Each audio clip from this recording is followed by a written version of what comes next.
Welcome to the Daily Plunge. We are in the book of Psalms, Psalm 90, the whole chapter.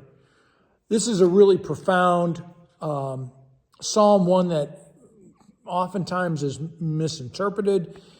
And one time I asked, well, I wonder what Luther wrote on this psalm, and it's 50 pages. And so we start off, he says, Lord, you have been my dwelling place throughout all generations. So even before your one generation, the Lord has been your dwelling place for eternity, right? That the God of the Bible is the true God, and he existed before the world began. He's the eternal and true God, right? It says, before the mountains were born, you brought forth the whole world. You're everlasting, everlasting. And you turn people back to dust. And sort of what he's talking about is to remind us that our bodies, that we work so hard to take care of, right? To keep healthy, to make it more attractive, that they're all going to turn back to dust. We are, we are temporary. It's kind of like that song, Dust in the Wind. We open our eyes only for a moment and the moment's gone, is that this life is temporary. We think we have forever. We ignorantly think that we're indestructible, but this is not the case. And so he says, one of the things he says that for the Lord, 1,000 years in your sight is like a day. And this is not some code to interpret the scriptures. What it's trying to tell us is that the Lord God is never late. He's never in a rush. He's never tired. That God has all eternity. We're the ones with the clock ticking. And, in the morning, we're like new grass. In the morning it springs up, and by evening it's withered and dry. That we focus too much on the temporary instead of looking to the eternal. And then comes the really terrifying part of this psalm, verses 7 through 11.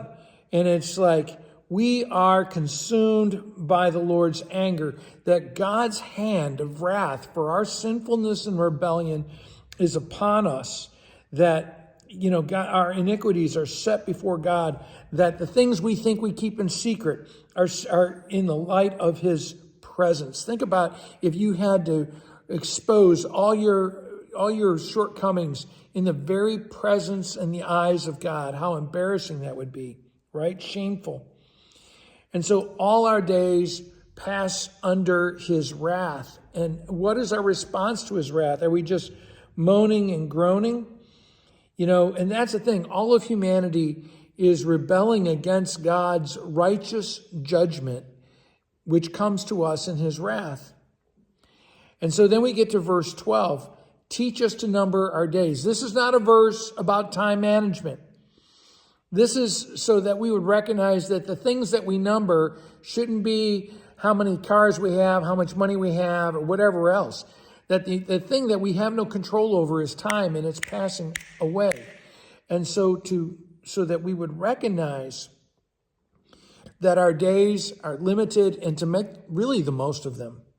To spend our time wisely, but not on the things of this earth, but to spend our time towards God, right? And make us glad as the many days that have afflicted us, that we would recognize the blessing of God, even in the midst of the travails and trials of this world.